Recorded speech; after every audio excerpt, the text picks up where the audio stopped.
The pressure gauge climbed as we descended into the trench, passing depths where most vessels would have already imploded. I adjusted our ballast to keep us level against the rising water pressure. The Magellan's hull creaked around us, the familiar sounds of a working vessel under strain. "Passing 4,000 meters," I said, my voice echoing in the control room. "Hull integrity at 96%. Captain Sully grunted from his command chair, his weathered fingers drumming against the armrest. The sound had become a constant companion during our descent. "I don't like it, Rostova. Something about this recovery feels off." I fought the urge to roll my eyes. This was typical Sully. 30 years at sea had left him with more superstitions than practical knowledge. The sonar readings match the company's specs exactly. The Helios is right where it should be. "That's precisely what bothers me," he muttered, tugging at his salt and pepper beard. "A 7-person research vessel doesn't just stop communicating and sink itself neatly to the bottom of one of the deepest trenches in the Pacific."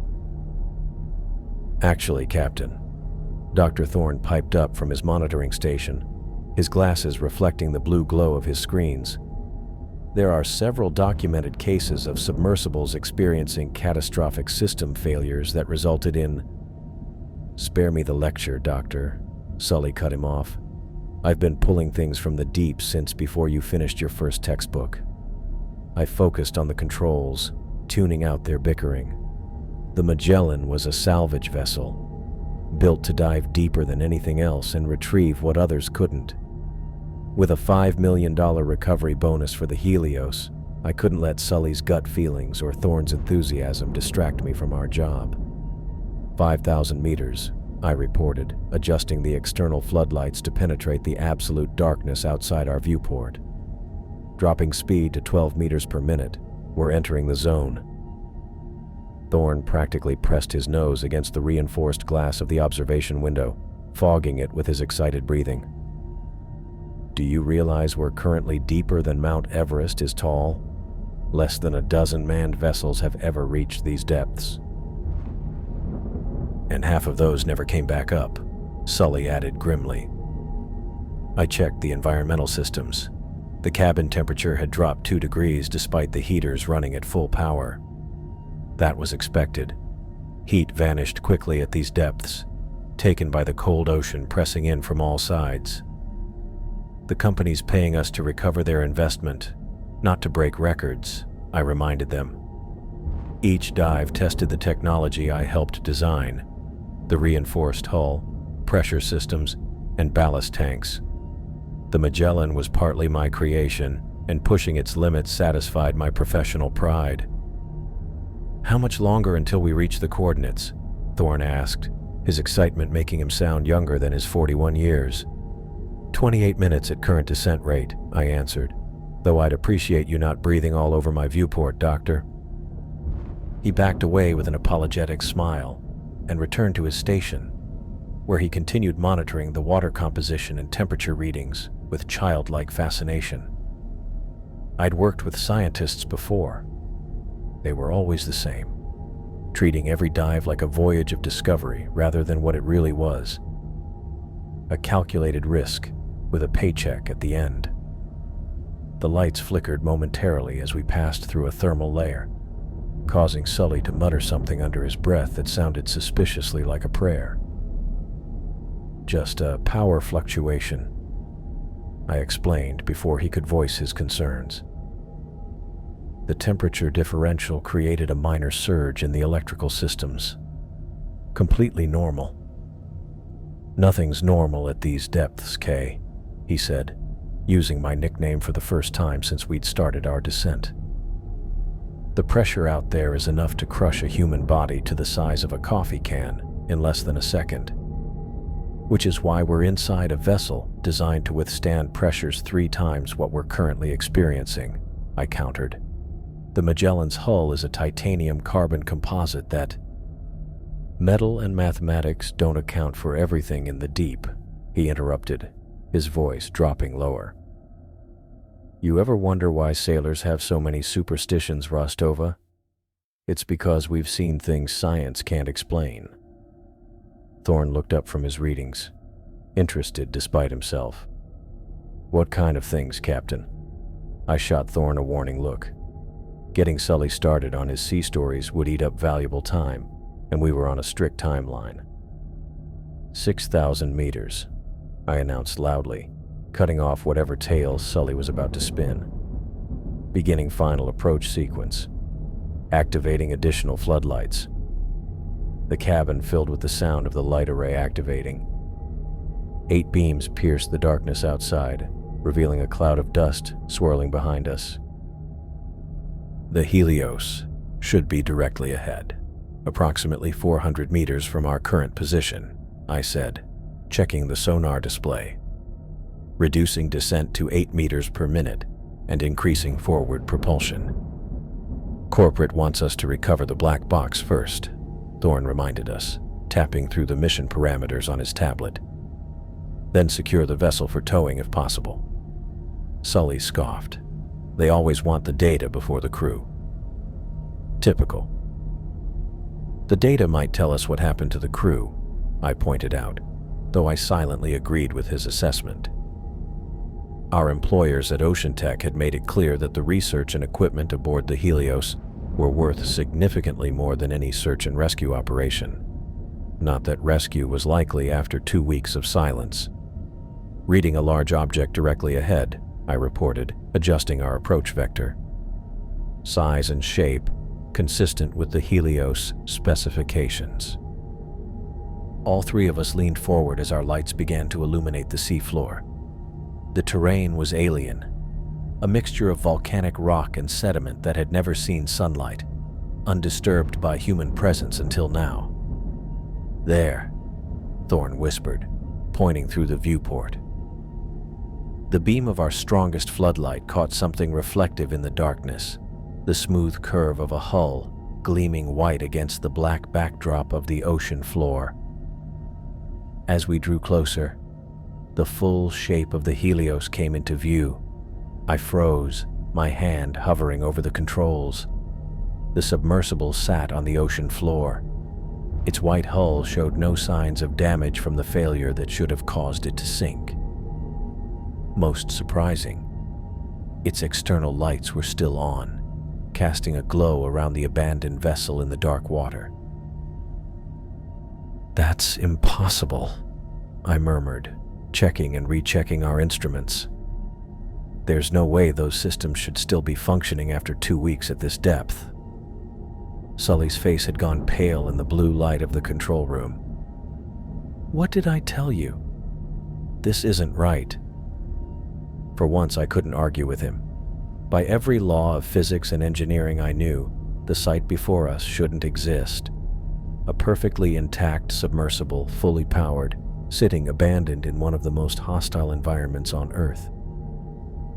"The Helios," Thorn breathed, his scientific curiosity apparently overriding any sense of unease.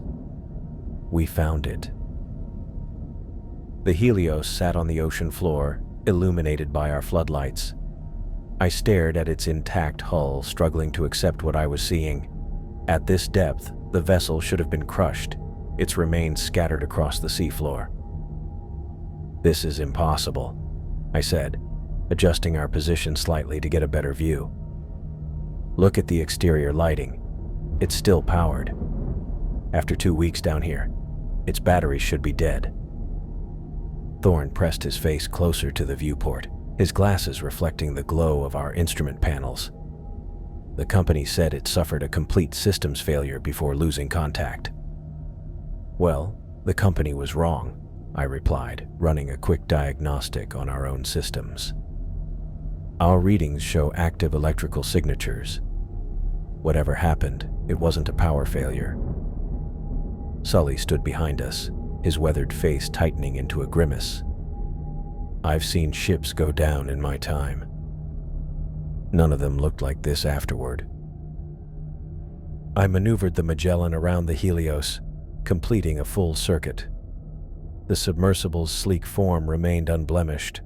No visible hull breaches, no impact damage, Nothing to explain why a state-of-the-art vessel would suddenly drop to the bottom of this trench. "Where's the crew?" Thorne asked, voicing the question forming in all our minds. "Helios carried a team of 7, right?" I nodded, checking the manifest on my tablet. 2 pilots, 4 researchers, and a company observer. No signs of evacuation pods being deployed. "They can't just vanish," Thorne said, his earlier excitement giving way to confusion. "No, they can't," I agreed, already preparing the remote operation vehicle. "We need that black box. It's the only way we'll know what happened here." The ROV bay was on the lower deck of the Magellan. I started the deployment sequence and watched as our underwater drone emerged from its housing. About the size of a suitcase with several articulated arms, the ROV was built for salvage operations like this one. "Bringing ROV online," I announced, taking control of the drone through the tactile interface. The small machine hummed to life, its own lights adding to our illumination of the Helios. "I'll position it near the access port for the data systems. Should be on the starboard side near the engine housing." As I guided the ROV toward the Helios, Thorne made a small noise of surprise. "Wait, what's that on the hull?" he asked, pointing to what appeared to be discolored patches on the Helios's exterior. "Can you get the ROV closer to that section?" I adjusted the ROV's path, bringing it alongside the strange markings Thorne had spotted. Through the high-definition camera feed, we could see unusual patterns spreading across the metal surface. Not quite rust or corrosion, but something else entirely. "I've never seen anything like this," Thorne said, his fingers flying across his tablet as he captured images.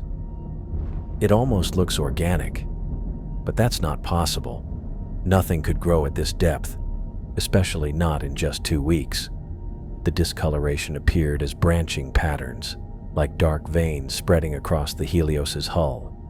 They didn't seem to compromise the structural integrity, but they followed no pattern I recognized from any normal undersea degradation process.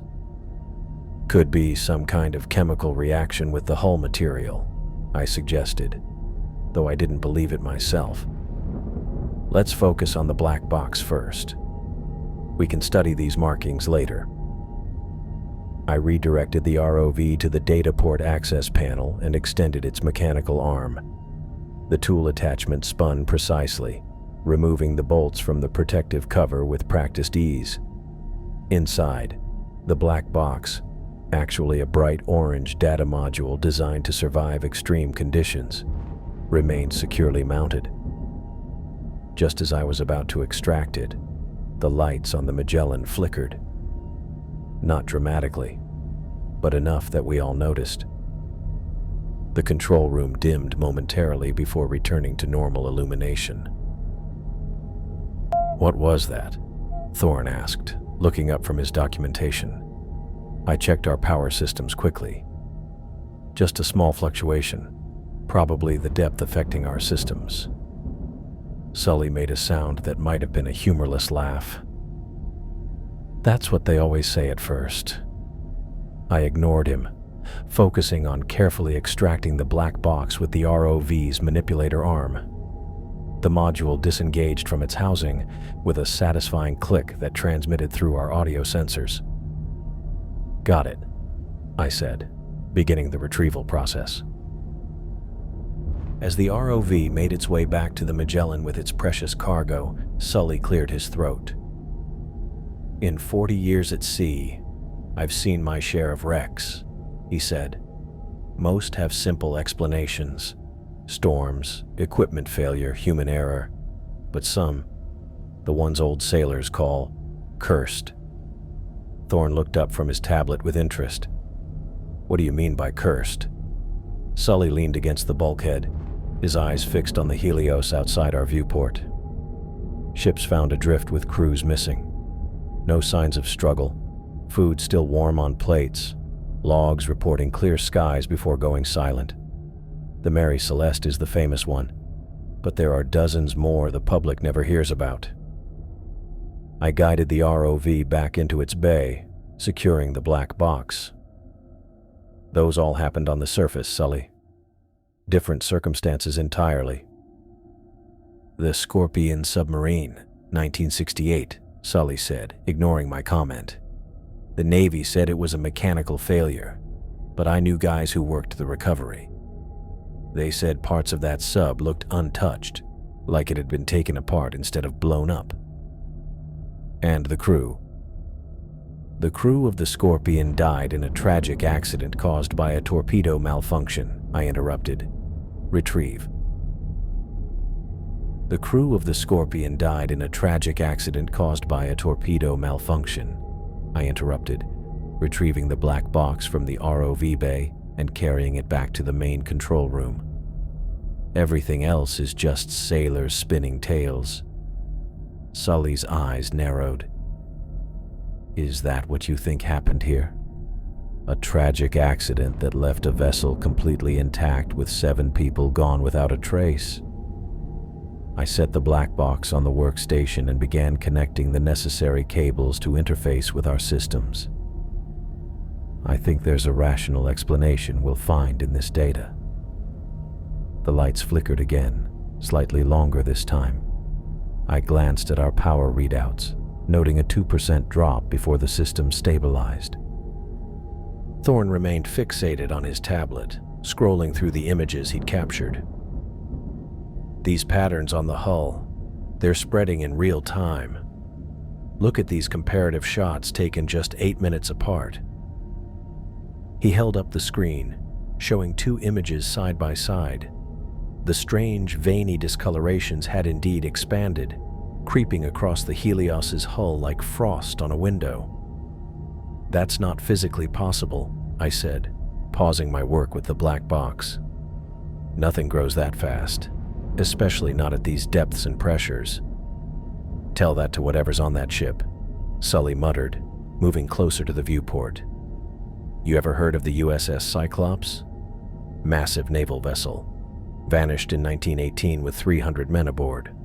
No distress call, no debris, nothing. Thorne looked up. Bermuda Triangle, right? That's just a myth. Except they found pieces of it in 2006 off the coast of North Carolina, Sully replied. Navy kept it quiet.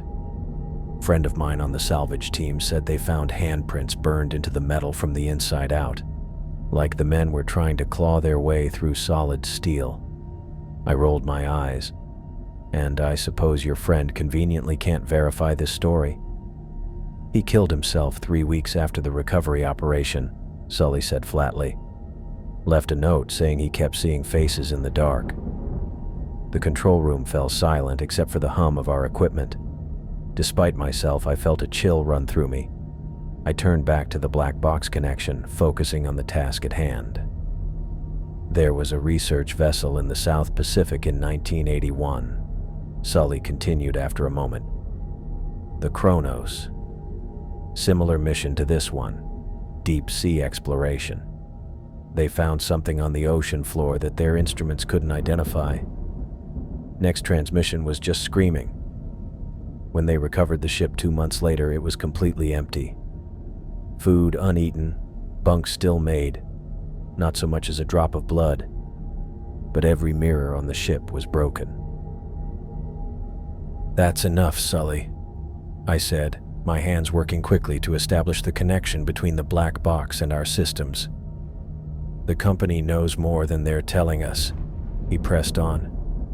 Why do you think the recovery bonus is so high? Because nobody came back from the first attempt. There wasn't a first attempt, Thorne said, looking confused. Sully gave a grim smile. Check the fine print in your contract, Doc. I connected the last cable to the black box. Our systems recognized it right away, which meant the data was intact. Both of you need to calm down. We're scientists, not characters in a ghost story. The main screen lit up as the interface connected, showing the Helios logo followed by a data transfer initialization sequence. Whatever happened to the Helios crew, we'll find out soon enough, I said, typing in the command codes to begin the data extraction. The black box records everything. system data, cabin audio, video feeds. If there was a hull breach, equipment failure, or any other emergency, it'll be logged. The screen showed the data transfer beginning, a standard progress bar estimating completion in 46 minutes. As the first packets of information moved from the black box to our systems, the Magellan's lights dimmed again, longer this time, nearly 5 seconds of darkness before they returned.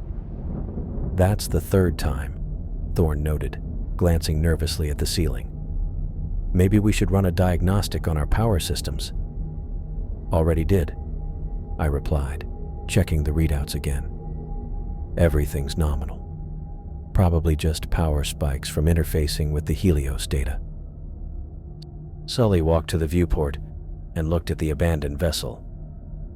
You ever wonder why black boxes are actually orange? He asked casually. High visibility for recovery operations, I answered automatically. That's what they tell us, Sully said. But I knew an engineer who worked on the first designs in the 60s. He said they were supposed to be white, but during tests, they came back discolored, like they'd absorbed something during recording. That's ridiculous, I said, though I found myself looking at the orange box now connected to our systems. Is it? Sully asked quietly, pointing through the viewport. Look. Outside, one of the exterior floodlights on the Magellan blinked, then went out completely. Through the viewport, I could see the darkness expanding where the light had been, as if the blackness of the deep ocean was slowly creeping toward us. Just a bulb failure, I said, trying to sound confident. We have backups.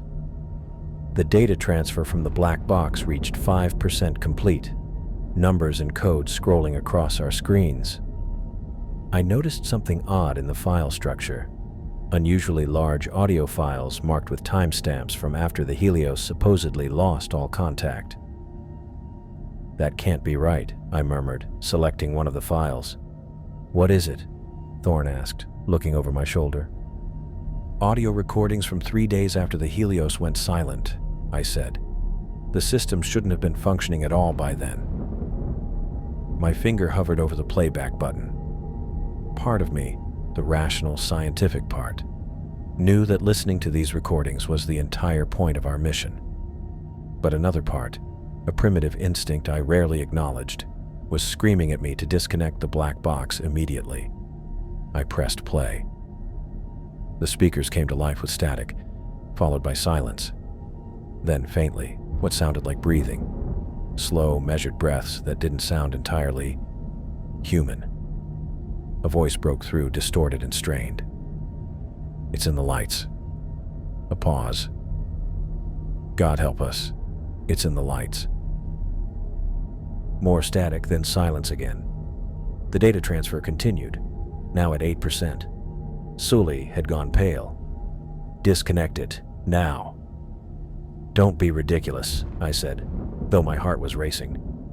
This is exactly what we came for. Evidence of what happened. K. Thorne said softly, pointing to his tablet. The patterns on the Helios. They're moving toward us. I looked at his screen, then up through the viewport. The strange discolorations that had spread across the Helios were indeed advancing along the sea floor, creeping toward the Magellan in tendrils of absolute darkness that seemed to consume even the light from our floodlights. Another exterior light went out, then another. The data transfer reached 12%, and suddenly every screen on the Magellan displayed the same message. Thank you for the invitation. Disconnect it, Sully shouted, lunging for the cables. I reached for the connection port, but before my fingers touched it, every light in the control room went out simultaneously, plunging us into complete darkness except for the eerie glow of our screens. And in that moment of darkness, I realized I'd made a terrible mistake. Darkness surrounded us as the screens blinked with the message, "Thank you for the invitation." My fingers raced over the control panel, looking for the system reset. The backup lights turned on after a few seconds, filling the control room with a dim, red glow. What the hell just happened? Sully's voice cut through the sudden quiet. Power surge, maybe. I wasn't convinced by my own words. The Magellan systems were designed with redundancies specifically to prevent total blackouts. Let's see what we actually got from that data transfer before everything went dark. Thorne had pressed himself against the viewport, his face uncomfortably close to the glass. The patterns on the hull, they've spread at least another 3 feet since we started the transfer. I pulled up the files we downloaded from the black box. The transfer had reached 12% before cutting out, but that was enough to access some of Helios's final recorded logs. We should leave. Sully moved closer, looking over my shoulder at the screen. Disconnect that thing and let's head back up. Something's not right here. We came all this way, I said, organizing the recovered files by date. Don't you want to know what happened to them? The audio logs were in chronological order. Most were daily reports, system checks, research updates, crew rotations. But in the final week, the logs became shorter and more fragmented, with unexplained gaps between recordings. Look at this. I pointed to the screen.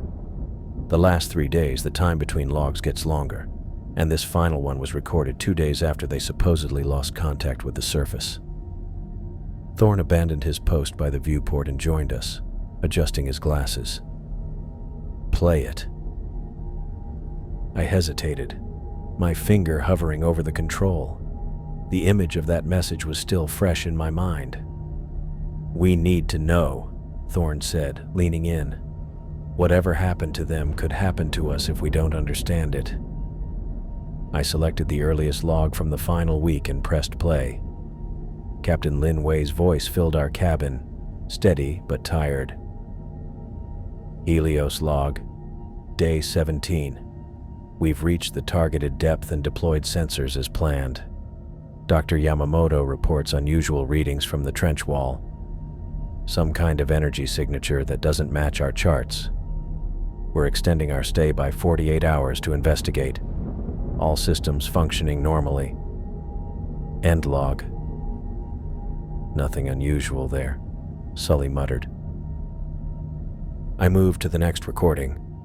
This time, Wei's voice had a different quality, tighter, more controlled. Helios log, day 18. 2 crew members reported seeing movements outside the viewports last night. Nothing showed on our external cameras. Dr. Yamamoto believes it might be bioluminescent organisms we haven't cataloged yet. Sanchez disagrees, says the movements were too organized, too deliberate for sea life. I've ordered continuous external monitoring. End log. The overhead lights in our cabin flickered slightly. I looked up, watching them stabilize. Check the power systems, Sully ordered, his expression hardening. I ran a quick diagnostic. Output normal. No fluctuations registered. Thorne frowned. But we all saw that.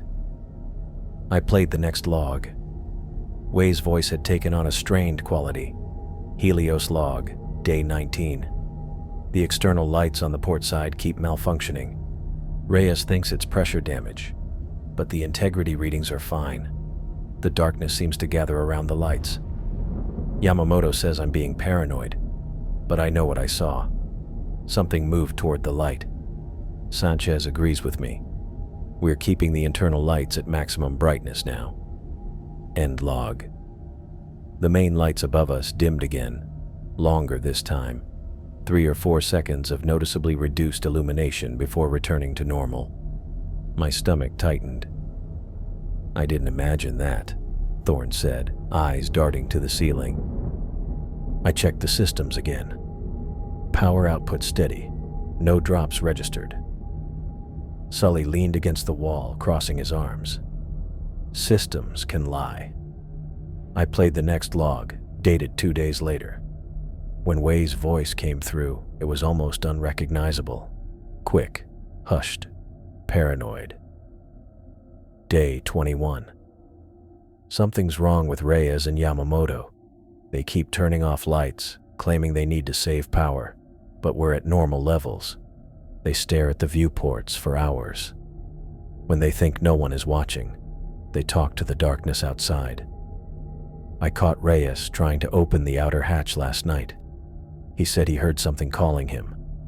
We've confined them to their quarters. The shadows gather around our floodlights and consume the light. The darkness isn't empty. It's hungry. My skin crawled as Wei's breathing grew more erratic. I don't trust half my crew anymore. They're not themselves. Their eyes are different. They look at the rest of us like we're food. Sanchez is the only one I still trust completely. We're sleeping in shifts. We've requested emergency extraction, but I don't know if our messages are getting through. Something's interfering with our communications. If anyone receives this... The recording cut off abruptly. Silence filled our cabin. My hand hovered over the console, not quite ready to play the next log. "There's one more," I said finally. "Recorded 2 days after they supposedly lost contact." "Play it," Thorne whispered. As I moved to tap the screen, the lights overhead went out completely. Not just dimmed, gone. In the same instant, all our console screens went dark. Total blackness surrounded us. The kind of darkness that exists only at the bottom of the ocean. Absolute and crushing. I couldn't see my hand in front of my face. Couldn't see Thorne or Sully. Just endless, perfect darkness. "Systems restart," I called out, trying to keep my voice level, as I blindly felt along the edge of my console for the manual override. Backup power should engage automatically. The darkness. Thorne's voice came from somewhere to my right, higher pitched than normal. "It's outside the viewport, moving. I can see it moving." "You can't see anything," Sully snapped. "It's pitch black in here." "That's my point." Thorne's voice trembled. "I shouldn't be able to see movement outside when there's no light, but I can." My fingers found the restart switch just as Thorne let out a strangled gasp. "It's pressed against the glass," he whispered. "Oh God, it's looking in." I slammed my palm against the override. Nothing happened. "Kay!" Sully's voice was tight with controlled panic. "Get those lights back on." "I'm trying," I said, feeling my way along the console. "Manual restart isn't responding." "It knows we're here." Thorne's voice had dropped to a horrified murmur. "It came when we connected to the black box. We invited it in." The seconds stretched into what felt like minutes as I worked blindly at the controls. My heart pounded in my chest as I tried another sequence, then another. Then the emergency systems kicked in. Red warning lights filled the cabin. The main console flickered back to life, screens rebooting one by one. I ran an immediate systems check. "Main power's offline. We're running on emergency backup. Life support and basic navigation are functional, but that's about it." Thorne stood frozen by the viewport, his face ghost white in the crimson emergency lighting. "I saw it," he insisted, not looking at either of us. "When the lights were out, I saw movement. Something flowing around the ship. Something aware." Sully moved to the main controls, his weathered face set in grim lines. "We're leaving. Now. Forget the salvage, forget the bonus. This mission is over." I hesitated, looking at the screen where the final log from the Helio still waited to be played. There's one more recording. Maybe it explains what happened to them. What's happening to us? "Are you out of your mind?" Sully turned on me. "Did you not hear what their captain said? Did you not just experience what happened? Whatever took that crew is trying to take us too. We need to understand what we're dealing with," I argued. Running blind could be more dangerous than knowing. I agree with Kay, Thorne said, finally turning from the viewport. If we leave without understanding, we can't defend ourselves. And the company will just send another team down here to face the same thing unprepared. Sully's face hardened. I won't risk my ship or my crew on some academic curiosity. We're going up. That's an order. The three of us stood in the control room, debating. Outside the viewport, the Helios rested on the ocean floor, its lights still glowing. Above us, the emergency lights buzzed quietly. I looked from Sully to Thorne and back, weighing our options. Continue reviewing the logs and possibly understand what we faced, or retreat to the surface immediately and hope whatever was down here couldn't follow. The decision hung heavy in the darkness, as unavoidable as the ocean surrounding us. I accessed the files from the black box, while Sully paced behind me. His footsteps were heavy and deliberate, broadcasting his disapproval louder than words could. We should be starting ascent procedures, not digging deeper into that thing, he said, jabbing a finger at the console. His face looked redder than usual under the emergency lighting. I need to know what happened to them, I said, keeping my eyes on the screen. Whatever affected the Helios might already be affecting us. Better to understand it than run blind. Thorne stood at the viewport, his nose nearly pressed against the glass. He hadn't moved for at least 10 minutes. The patterns are growing, he mumbled, branching out like neurons. Step away from the glass, Sully barked. That's an order. Thorne didn't respond or move. His breathing had fogged a small circle on the viewport. I pulled up the video logs, arranged in order like the audio files. The earliest ones showed crew members at their stations, taking scientific readings and sharing meals in the galley. Everything looked normal. Here, I said, pointing to the screen. This is where things start changing. The video showed Captain Wei arguing with two researchers. Their gestures were agitated, faces tight with strain. The timestamp indicated it was day 18 of their mission, matching the audio log we'd heard earlier. Turn it off, Sully said. I ignored him. The next video showed a woman, Dr. Yamamoto, based on her uniform, sitting alone in what looked like sleeping quarters. She kept glancing over her shoulder at something off camera, her lips moving in whispers too quiet for the mic to pick up. Look at her eyes, Thorne said suddenly beside me. I jumped. I hadn't heard him move from the viewport. They're tracking something we can't see. I felt a chill travel up my back. When did you move over here? Thorne looked confused. I've been standing here watching with you. No, you were. I turned to the viewport, then back to Thorne. Had I lost track of time? My head felt foggy, like I'd skipped forward a few minutes without realizing it. Never mind. Sully grabbed the back of my chair. You see? It's already happening. We need to leave. Now. What's already happening? I asked, trying to focus. I just lost track of where Thorne was standing. The same thing that happened to them. Sully pointed at the screen. I advanced to the next video file.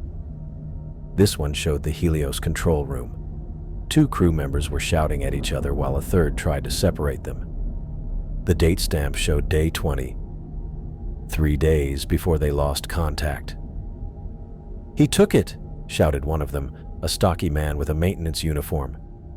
I saw him.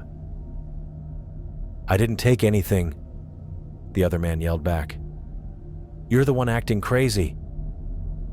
The fight escalated, with the maintenance worker throwing a punch. The third crew member was knocked aside. Blood splattered across the camera lens.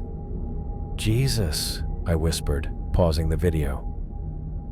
This is what's coming for us, Sully said, his voice low and menacing. First you get confused, then paranoid, then violent. We don't know that, I said, but my conviction was wavering. I skipped to the final video file, dated 2 days after the Helios lost contact. The control room was dark, lit by emergency lights. Captain Wei sat at the console. His face was gaunt, eyes sunken. Blood stained his uniform. "They're all gone," he said to the camera. "Either dead or changed. It came in through the lights. It feeds on light. The darker it gets, the weaker it seems. But we need some light to function. It's patient. It waits until you forget. Until you make a mistake." Wei looked over his shoulder, then back to the camera. "I'm turning off life support. It's the only way to make sure it doesn't get out. If you're watching this, burn the wreck. Don't salvage anything. Just burn it all." The video ended abruptly.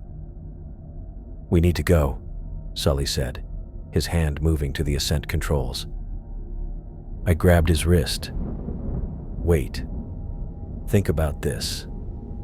If Wei shut down life support, how is the Helios still powered up? How did that message get sent to us when we connected the black box? Something doesn't add up." "You're right," Thorne said, his voice unnaturally calm. "It doesn't add up because it's still there.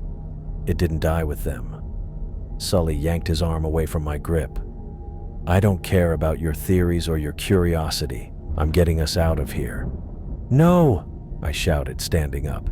"Not until we understand what we're dealing with. If this thing can follow us up—" "There is no thing," Sully roared, his face inches from mine. "There's just a crew that went crazy from isolation and pressure, and now you're going the same way." The lights flickered overhead, and both of us stopped. "I didn't check the power systems," I said quietly. Sully's brow furrowed. "What?" "Earlier, when the lights dimmed. I said I checked the systems, but I don't remember actually doing it." I looked at my hands, trying to recall the sequence of events. "I've been sitting here the whole time." Thorne walked back to the viewport, drawn to it like a moth to flame. "It's happening," Sully said, backing away from me. "It's happening to you already." I shook my head, trying to clear it. "No, I'm fine. Just tired. Stressed." But a seed of doubt had been planted. Had I experienced a blackout? A memory gap? I turned back to the console and pulled up our system diagnostics. The power output was steady, but there was an anomalous reading from the external array. One of our floodlights, the port side forward light, was drawing power, but showing decreased luminosity output. "That doesn't make sense," I murmured. "Kay," Thorne called, his voice tight with barely controlled panic. "Kay, you need to see this." I joined him at the viewport. Outside, the beam of our port side floodlight extended into the darkness, illuminating particles in the water and the rocky seafloor. But something was wrong with how the light behaved. "The shadows," Thorne whispered. "They're not right." At first, I couldn't see what he meant. Then it hit me. The rocks and debris on the seafloor weren't casting shadows away from the light source. Instead, the shadows seemed to curl inward, toward the light. As I watched, the illuminated area grew slightly smaller. "It's not being blocked," Thorne said, tapping against the glass. "It's being consumed. The darkness is eating the light." I stared, unable to process what I was seeing. Physics didn't work that way. Light dispelled darkness, not the other way around. But there was no denying the evidence before my eyes. The beam of light was indeed shrinking, and the darkness around it seemed to move with purpose, flowing like liquid into the illuminated area. "It's happening," Thorne said, his voice rising to a hysterical pitch. "Just like on the Helios. It found us through the black box. It's here." I kept checking the readout on the floodlight, hoping I'd made a mistake. But the power consumption was clear.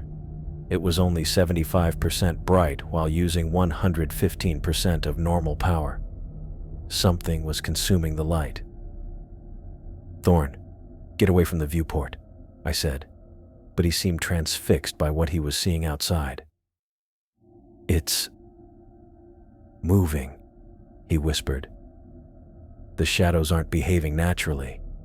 They're curling toward the light source instead of away from it." Sully grabbed Thorn's arm and pulled him back. "We're leaving. Now." "We can't." The words came out before I could stop them. "The external floodlight needs to be examined before we attempt ascent. If something's interfering with our systems." "Are you suggesting we go outside?" Sully's voice rose an octave. "After everything we just saw in those logs?" I pulled up the maintenance protocols on my console. The armored dive suit could work for a quick examination. 20 minutes max. Just enough time to check the floodlight and get back in. "Absolutely not." Sully's face had gone pale. "I'll do it." Thorn's voice was quiet but determined. When we both turned to look at him, he added, "I'm the science officer. This is exactly the kind of anomaly I'm supposed to investigate. This isn't some science experiment," Sully growled. "Did you not watch the same footage I did? The Helios crew went mad because they didn't understand what was happening," Thorn finished. "I have a better chance of figuring this out than anyone." He looked at me. "How quickly can you prep the airlock?" My hands were already moving across the console. 15 minutes. Sully looked between us, his face a mixture of anger and disbelief. "You're both making a mistake." "Maybe," I acknowledged. "But we need to know what we're dealing with if we want any chance of making it to the surface." 17 minutes later, Thorn stood in the airlock wearing the Magellan's armored dive suit. The suit wasn't designed for deep-sea exploration, just emergency repairs, but it would keep him alive for 30 minutes at this depth. "Helmet cam active," I confirmed as his video feed appeared on my main screen. The image showed his point of view from inside the helmet. "Oxygen at 100%. You'll have 25 minutes before you need to start heading back in." "Copy that." His voice came through slightly distorted over the comm system. Sully stood behind me, arms crossed. He hadn't tried to stop us again, but his disapproval filled the room. "Remember," I said, "you're only checking the port side floodlight. Don't go near the Helios no matter what you see." "Understood." Thorn's breathing was measured but quick. I started the airlock sequence. Depressurizing now. Water gradually filled the chamber as the pressure equalized. I watched Thorn's vitals on a secondary screen. Heart rate elevated but within normal parameters for someone about to step into crushing depths. "Airlock outer door opening," I announced as the heavy metal door slid aside. Through Thorn's helmet cam, I saw the dark ocean beyond, illuminated only by the Magellan's remaining external lights. Thorn took a cautious step out. The suit's thrusters engaged, helping him maneuver in the intense pressure. I'm outside, moving toward the port side now. I watched his progress through multiple camera feeds, the helmet cam showing his perspective, and the Magellan's external cameras tracking his movement along the hull. "I can see the floodlight," Thorn reported. "It's strange." The helmet cam focused on the large external light. It was clearly powered, but the illumination it cast seemed to stop unnaturally short, as if the light was being swallowed by the surrounding darkness. "Are you getting this?" Thorn asked. "Yes," I confirmed. "The light isn't propagating normally. Can you check for physical damage?" Thorn moved closer, his gloved hand reaching toward the housing of the floodlight. No visible damage to the exterior casing. He tapped a small device against the light. "Running diagnostic now." His breathing had quickened slightly. On the vitals monitor, I noticed his heart rate climbing. Diagnostic shows no mechanical failure, he reported. Power is flowing correctly, but wait. The helmet cam shifted as Thorn looked up and around. Something's moving out here. What do you mean? Sully leaned forward, suddenly alert. I don't know how to describe it. Thorn's voice had taken on an edge. It's like the darkness is thicker in some places than others, moving independently of the currents. I checked the external cameras, but couldn't see what he was referring to. Can you be more specific? Oh God. Thorn's breathing became ragged. It's coming toward me. Through the helmet cam, I saw nothing unusual, just the illuminated section of the hull and the darkness beyond. But Thorn was turning quickly, looking in all directions. "Thorn, what's happening?" I demanded. "My wrist light just went out," he gasped. "It was fine, and then it's like something swallowed it." I checked his suit diagnostics. "Your wrist light is still drawing power. It should be functional." "Well, it's not." His voice cracked. There it is again." The helmet cam swung wildly as Thorn spun around. For a split second, I thought I saw something, a deeper darkness moving against the black of the ocean. "Come back in," Sully ordered. "Now." "I can't." Thorn's secondary light flickered and died. "It's taking the lights, one by one." I started the airlock retrieval sequence. "Thorn, use your thrusters. Head straight back to the airlock." "I'm trying." His breathing was coming in gasps now. "But I can't see where— Wait, what is that?" The helmet cam showed something impossible. Darkness flowing like liquid, coalescing into a form that seemed to absorb all light that touched it. The edges of this darkness weren't sharp. They seemed to blur and pulse, reaching out like tendrils. "Oh God, it's on the suit," Thorn screamed. The helmet cam showed darkness creeping across the arm of his dive suit. "It's coming through." "That's impossible," I whispered, but I was watching it happen. The darkness seemed to be seeping through the material of the suit, defying all physical laws. Thorn's vitals spiked, heart rate climbing dangerously high. "It's cold. It's so cold." His voice had risen to a pitch I'd never heard from him before. "It's inside. The helmet cam view tilted sideways as Thorn spun out of control. For a moment, I caught sight of the Magellan through his camera, its light seeming small and insignificant against the vast darkness. Then Thorn screamed, a primal sound of pure terror that made my skin crawl. "Thorn!" I shouted into the comm. "Thorn, respond!" His vitals continued to spike erratically. The helmet cam showed only darkness now, as if all the lights had been extinguished. His screaming continued for 3 more seconds, then abruptly cut off. The comm went silent. Thorn's vital signs flatlined simultaneously. "No," I breathed, frantically checking the systems.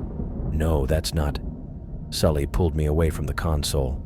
"The airlock. Seal it. Now." I moved on autopilot, initiating the emergency protocol to close and lock the outer airlock door. The systems responded sluggishly. "Warning. Airlock malfunction," the automated voice announced. "Outer door closing failure." "Override," I commanded, entering my emergency codes. "Priority shut down." The console flickered. For a moment, all the screens went black. When they came back online, the external camera feeds were gone. "Systems failure in sectors 3, 4, and 7. The automated voice continued. "Power fluctuations detected in life support." Sully's face had gone completely white. "It's inside." "That's not possible," I insisted, even as more warning lights began flashing across my console. "The airlock. Look."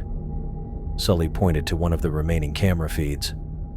The inner airlock door, the one that separated the chamber from the main body of the Magellan, was showing hairline fractures around its seal.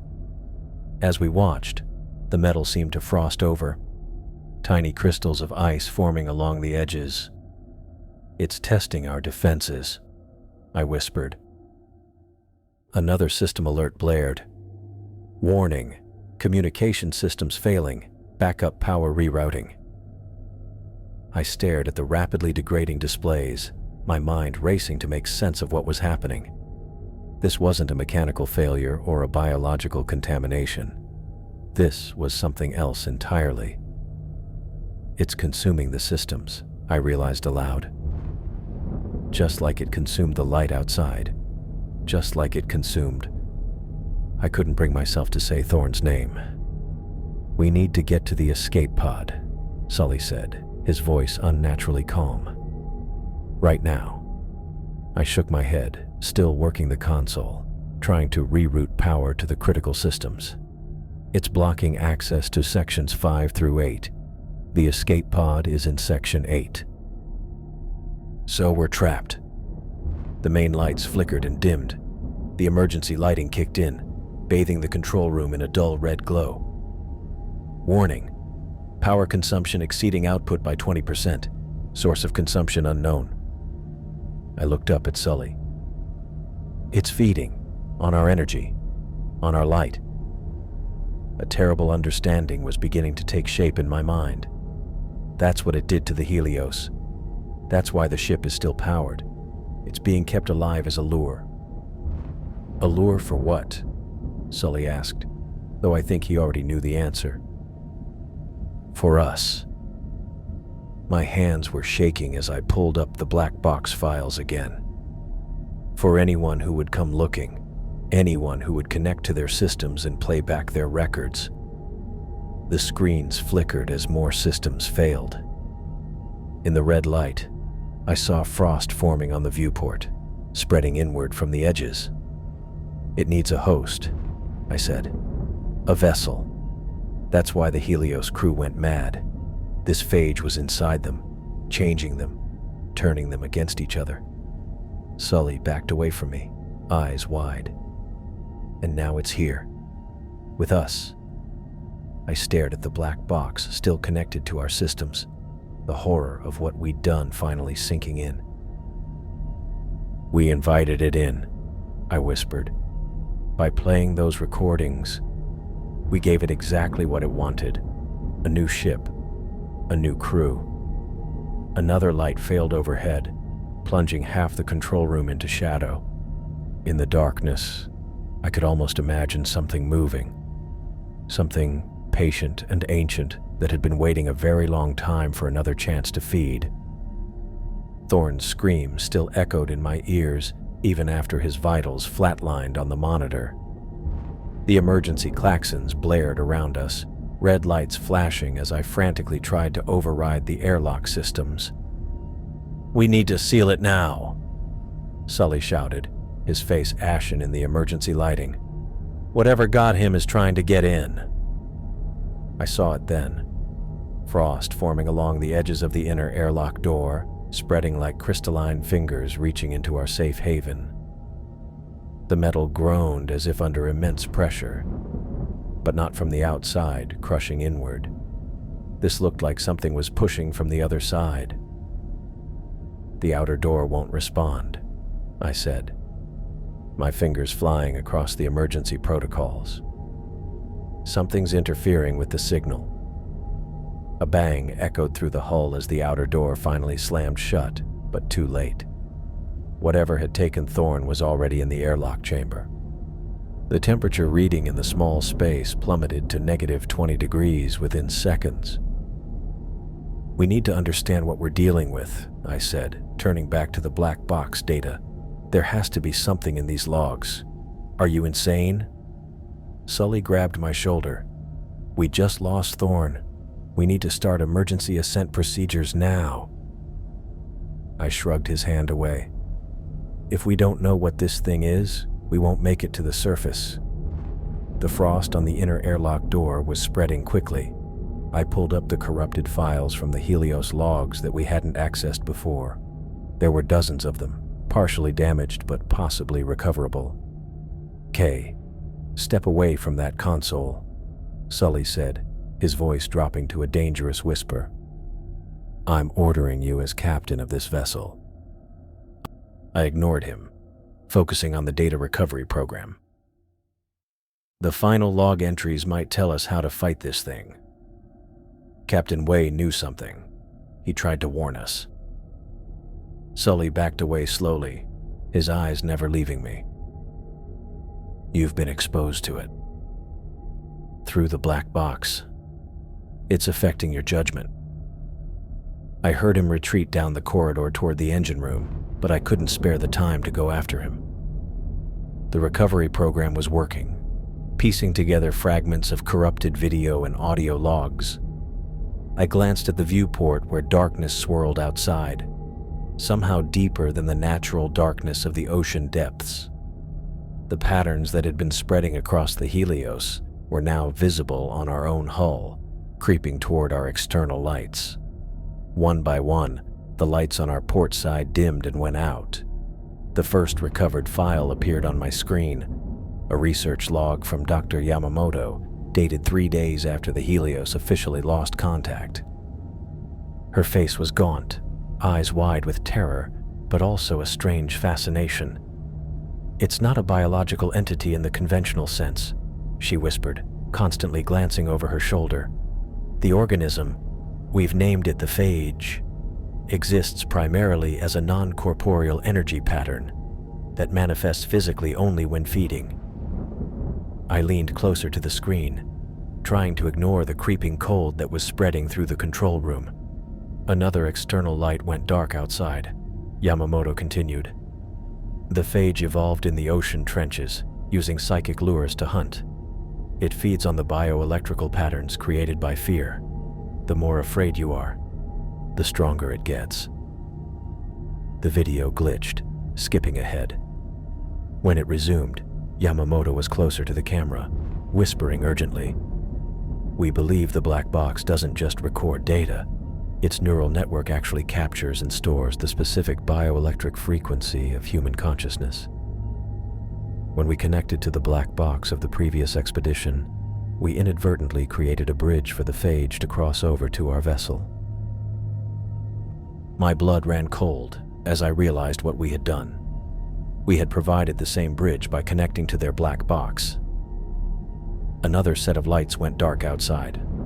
I accessed more recovered files and found notes from the science team. They theorized the creature evolved in the darkness of deep-sea trenches, possibly millions of years ago. It could consume light and energy to create manifestations that affected physical matter. A crash echoed from somewhere deep in the ship, followed by the sound of metal scraping against metal. Over the internal comms, I heard Sully's voice, breathless and panicked. "I've secured the engine room," he said. "Stay away, Kay. I know you're compromised. I've seen how you've been staring at those screens just like Thorne before he went out there. Just like Yamamoto in those videos." "Sully, I'm trying to find a way to fight this thing," I responded, but he had already cut the connection. More external lights went dark. We were down to just 2 floodlights now, and the darkness seemed to be gathering around them, thickening like ink in water. I found one final video from Captain Wei, recorded just before his death. His face was barely visible in the darkness of the Helios control room, just his eyes catching what little light remained. "The phage hunts by creating darkness," he said calmly. "It consumes light, feeds on fear, and uses that energy to grow stronger. We tried fighting it by shutting down systems and working in the dark, but that only made it worse.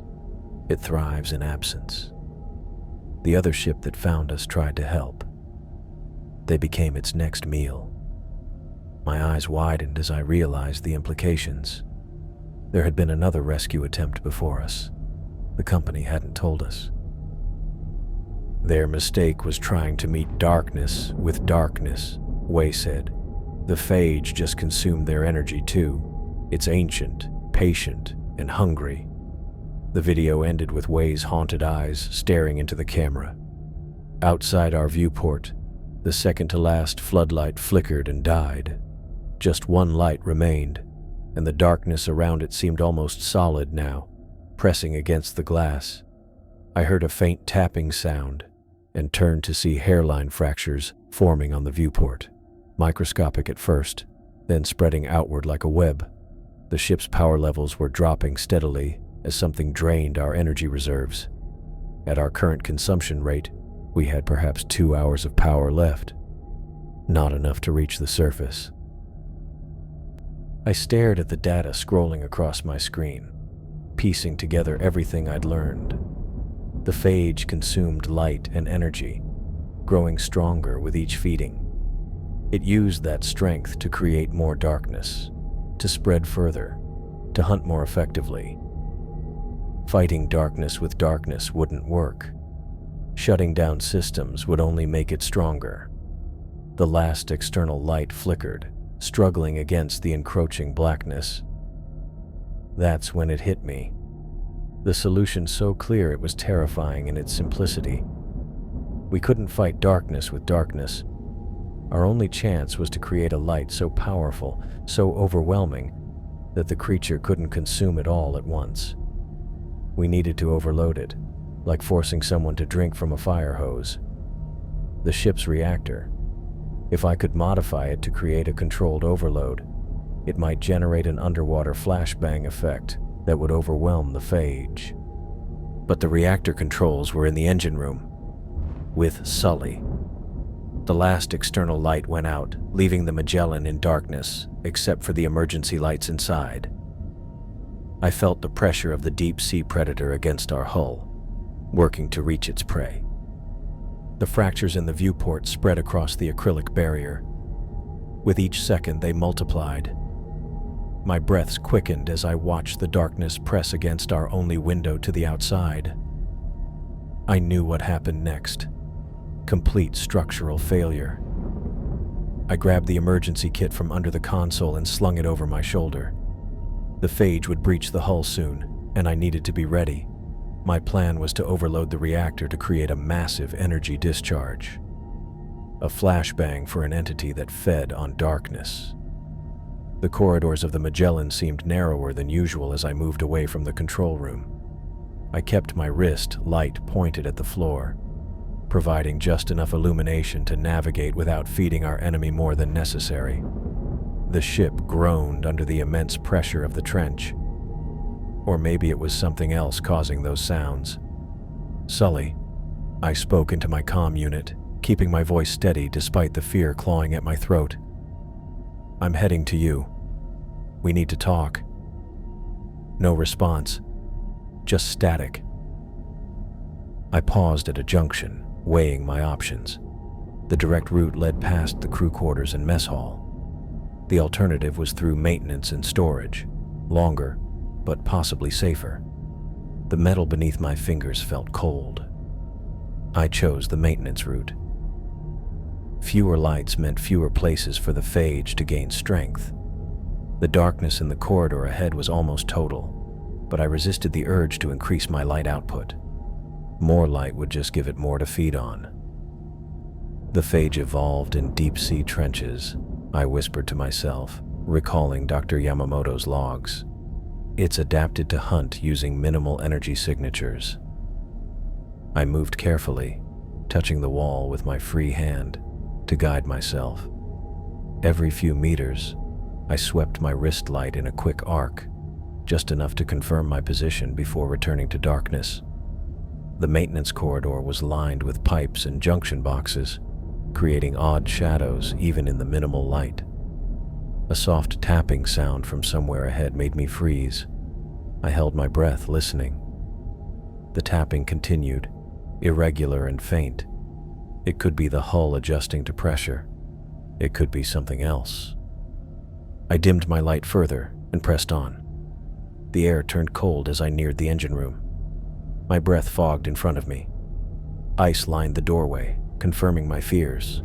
The phage was here, feeding on the thermal energy. "Sully," I called out louder this time. "I'm outside the engine room. I'm coming in." Still no response. I placed my palm against the door's manual release and pushed. It swung open with surprising ease, revealing the dim interior of the engine room. The reactor hummed quietly at the center, its status lights showing minimal output, just enough to maintain life support and emergency systems. "Stay back." Sully's voice came from behind a bank of equipment. "I don't know what you are anymore." I took a careful step inside, keeping my movements slow and deliberate. "It's me, Sully. Just me. The way you were acting up there." His voice was tight with fear. "The way you kept staring at that data when Thorne was dying. That's not normal." "I was trying to understand what we're dealing with," I explained, taking another step forward. I could see him now, crouched behind the main reactor control station. He had a welding torch in his hand, its unlit nozzle pointed in my direction like a weapon. "The phage feeds on energy and fear, Sully. It's not corporeal. It's something older. You sound like Yamamoto now," he said, right before she lost her mind. "Listen to me. The viewport is failing. We don't have much time." I moved closer, stopping when he raised the torch higher. "I need your help to modify the reactor settings." "Why?" "So you can shut down our last defenses." His eyes were wild, darting between me and the shadows around us. "I've seen what happens when the lights go out." "Not shut down. Overload." I raised my hands to show I wasn't a threat. "A burst of energy so intense it will overwhelm the phage, like a flashbang." Sully laughed, a harsh, brittle sound. "You want to overload our nuclear reactor while we're 7,000 meters underwater? That's suicide." "It's our only chance." I took a risk and turned off my wrist light completely, plunging us into the dim red glow of the emergency lighting. "Look at me, Sully. If I were compromised, would I be trying to create more light?"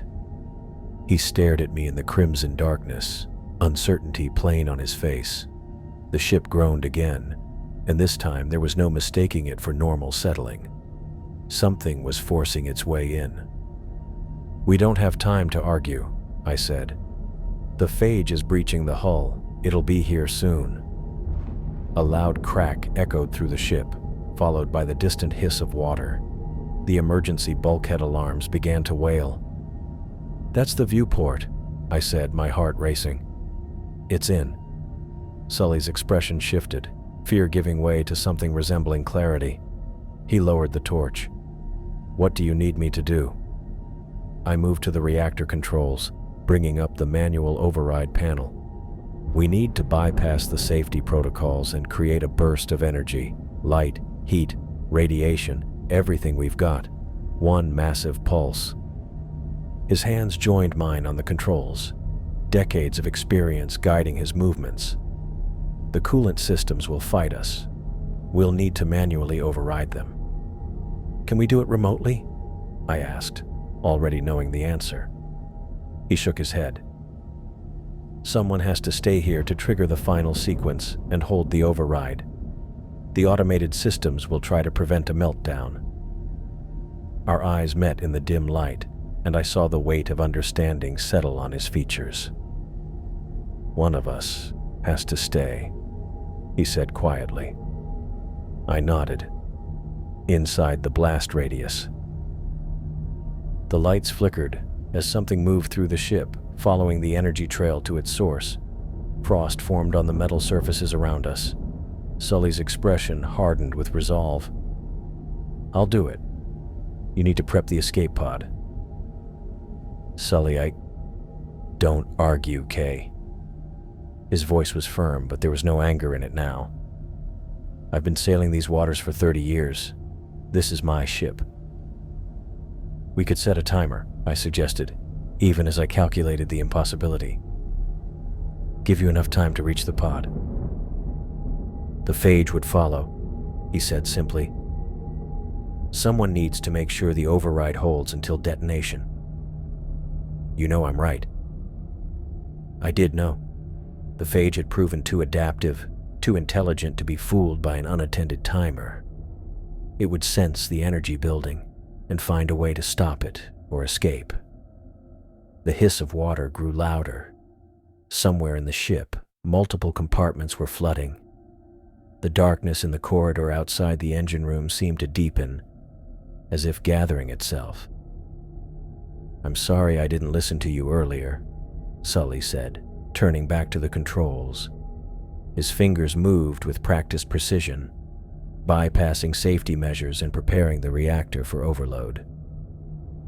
"You were right to try to understand it. And you were right to be cautious," I admitted. "If we'd left when you first suggested, we'd have taken it with us," he finished. "Up to the surface, to the rest of the world." I helped him finish the preparations, setting the reactor to build toward a controlled detonation. Not enough to trigger a full meltdown, but enough to create a pulse of energy that would, hopefully, overwhelm the phage. When the final sequence was ready, Sully stepped back from the controls. "You need to go now. Get to the escape pod. It's prepped and ready in Bay 2. I hesitated. "How much time will you need?" "Once you're clear, about 3 minutes to bypass the final failsafes." He glanced at the darkening corridor. "The phage will sense what we're doing. It'll try to stop us." The reality of what was happening, what Sully was volunteering to do, hit me fully. There has to be another way. There isn't. He put a hand on my shoulder. "This is how it has to be. Now go. That's an order." I took one last look at him. This gruff captain who had always put his crew first, even when we disagreed, even when we thought he was just being superstitious. Now he was making the ultimate sacrifice based on nothing but trust in my plan. "I'll make sure people know what happened here," I promised. A sad smile crossed his weathered face. "Just make sure they know to leave some things in the dark." I turned to leave and paused at the doorway. The corridor felt ominous.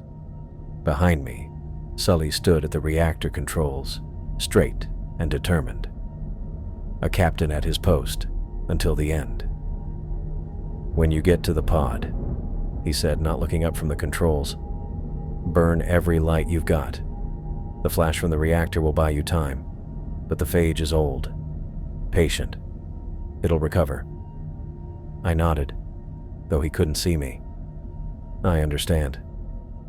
With a deep breath, I stepped into the corridor, my wrist light creating a small bubble of safety in the encroaching darkness. Behind me, Sully began the final sequence that would turn our nuclear reactor into the most powerful flashbang ever created, and almost certainly end his life. I sprinted through the dim corridor, clutching the emergency kit against my chest. My shoulders bumped against the narrow walls as I made my way toward the escape pod bay. Behind me, the Magellan's hull groaned under increasing stress. Those weren't ordinary pressure sounds. I'd spent enough time in submersibles to know the difference. "Sully, are you ready?" I called into my comm unit, trying to keep my voice steady. "Almost there, Kay." His voice came through with a slight crackle. "The reactor safety protocols are giving me trouble. How much time do we have?" I reached the escape pod bay and slapped my palm against the access panel. The door slid open with a pneumatic hiss. "Not enough," I said, stepping inside and tossing the emergency kit onto the single seat. "The temperature's dropping fast. I can see ice forming along the corridor seams." The escape pod was a reinforced bubble with basic navigation systems, built to reach the surface quickly. I started the pre-launch sequence, my fingers moving across the controls with practiced precision. "Kay, listen to me." Sully's voice had changed, taking on a resolved tone that made me pause. "We both know someone needs to stay behind to make sure this works." I knew what he was saying, but I didn't want to hear it. "We're sticking to the plan. Set the sequence. and get to the secondary pod. There's no time for that. The safety override requires manual confirmation every 30 seconds. He took a deep breath that carried through the comm. Besides, I need to make this right. My hands hovered over the control panel. Make what right? I doubted you. Thought you were compromised when you were trying to save us. The sound of metal tools clanking came through the comm. If I'd listened sooner, maybe Thorn would still be here. I wanted to argue, but a violent shudder ran through the ship, nearly knocking me off my feet. The overhead lights in the pod bay flickered and went out, leaving only the glow from the escape pod's interior lighting. Sully, we don't have time for this. Just set the sequence and... A crash echoed through the ship, followed by the unmistakable sound of rushing water. Hull breach in Section 4, Sully reported, his voice calm despite the circumstance. Kay, you need to launch now. I secured the hatch of the escape pod and strapped myself into the seat, fighting against the growing sense of dread. Through the small viewport, I could see darkness seeping into the bay. Not water, but something else.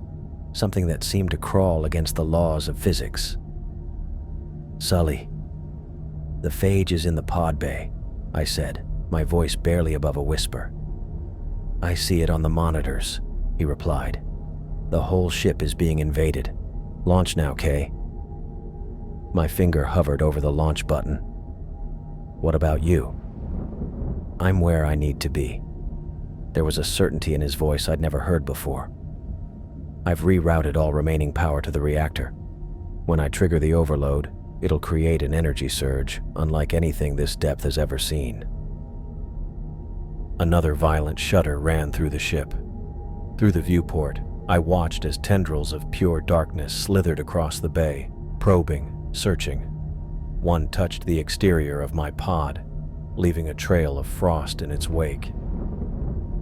Kay, launch! Sully shouted. I slammed my hand on the button. The pod shuddered as the docking clamps released, and then I was free of the Magellan, thrusters pushing me upward and away from the doomed vessel. Through the viewport, I could see the Magellan below me, now barely visible as darkness wrapped around it like a shroud. The ship's exterior lights were completely gone, swallowed by the phage. I'm clear, I reported, watching the depth gauge as the pod rose. Sully, can you hear me? Static filled the comm. Then his voice broke through, fragmented and weak. Can see it, coming through the reactor room door, frost everywhere. Sully. It's okay, Kay, he said, his voice suddenly clear. I know what to do now. Remember what Dr. Yamamoto said? It feeds on our fear. I'm not afraid anymore. The comm went silent for several seconds. Then Sully's voice returned, now calm and resigned. You were right all along. Some things can't be understood, only fought. A pause. It's here with me now, Kay. I can feel it. Cold. So cold. I tried to respond, but the comm filled with static again. Below me, the Magellan was now completely dark, a black void against the ocean floor. Then, without warning, a pinpoint of light appeared at the center of the darkness, small at first, then expanding outward in a silent explosion of pure energy. The light grew brighter, blinding. The escape pod's sensors went haywire, alarms blaring as radiation levels spiked. Then came a sensation I couldn't explain, a deep, raw pain and rage that threatened to tear my mind apart. The viewport of the escape pod cracked, a web of fractures spreading across its surface.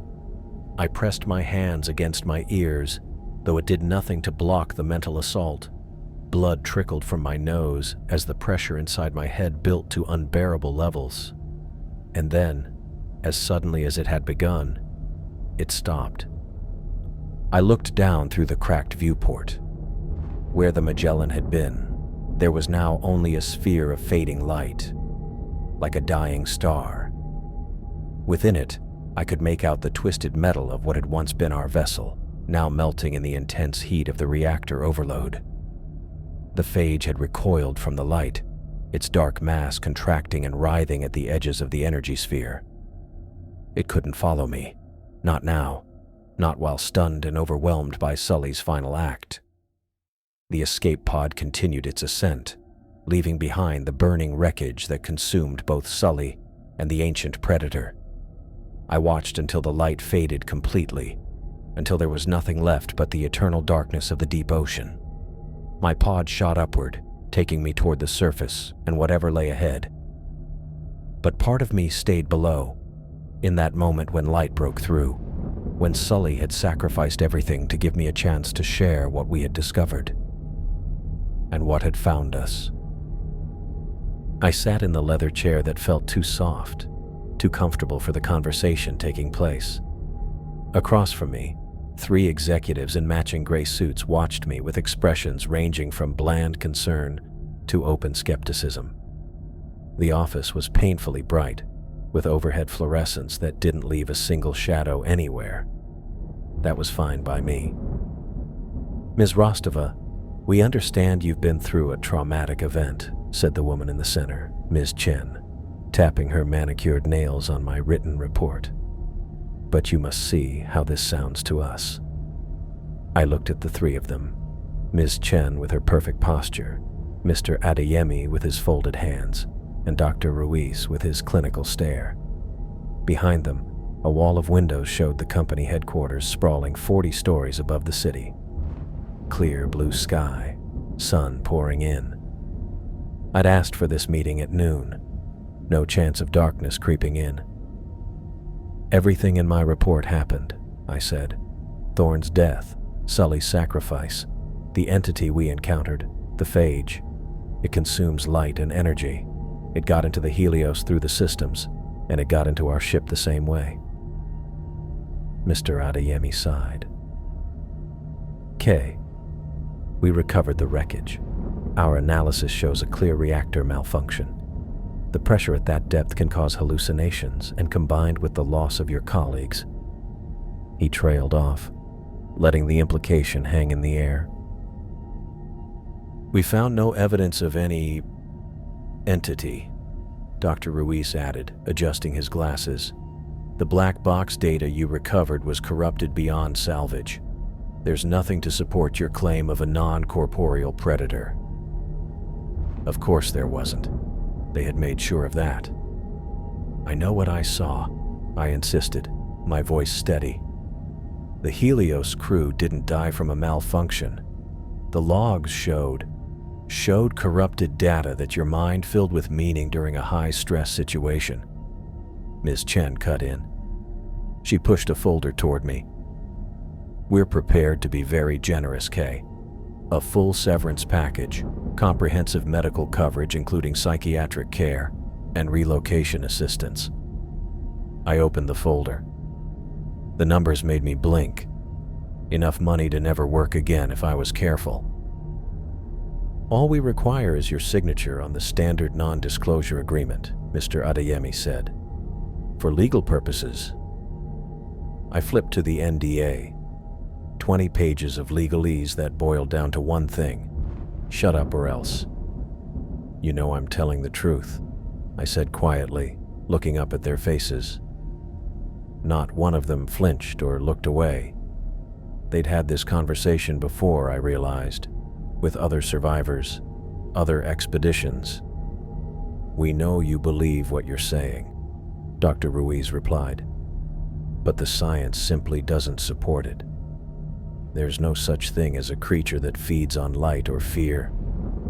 I could have told them about the patterns on the Helios hull, about Thorne's last scream, about the cold that wasn't just temperature but something deeper, about the way Sully spoke at the end, when he said he could feel the phage. But I saw the pointlessness written in their practiced expressions. They didn't want the truth. They wanted closure, containment, and continued operations. I picked up the pen. "Smart choice," Ms. Chen said with a smile that didn't reach her eyes. You've been through enough." As I signed my name, I wondered how many other signatures were on file. How many other expeditions had encountered the phage, only to have their experiences buried under NDAs and dismissals. "Will you be sending anyone else down there?" I asked as I closed the folder. The three executives exchanged quick glances. "That area has been marked for equipment testing only," Mr. Adeyemi said carefully. "No manned expeditions for the foreseeable future." At least there was that. I stood up, taking my copy of the agreement. "Thank you for your time. Take care of yourself, Kay," Ms. Chen said, almost sounding sincere. "The company therapists are excellent. They can help you process what happened." I nodded and walked out, knowing I'd never speak to any company therapist.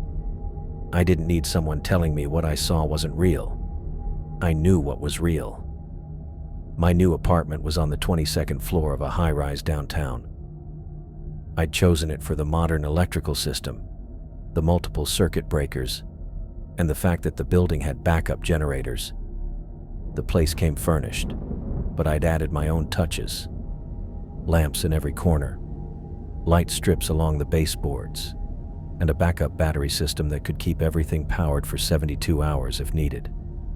I walked through my living room, checking each light as I did every morning. Table lamp, floor lamp, ceiling fixture, track lighting, all working, all bright. I moved to the kitchen and did the same, then the bathroom, then the bedroom. My neighbors probably thought I was crazy, with the glow visible from under my door at all hours.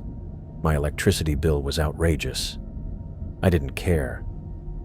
The blackout curtains stayed closed over every window. I'd installed them myself, using extra fabric to ensure no gaps at the edges. The darkness stayed outside where it belonged.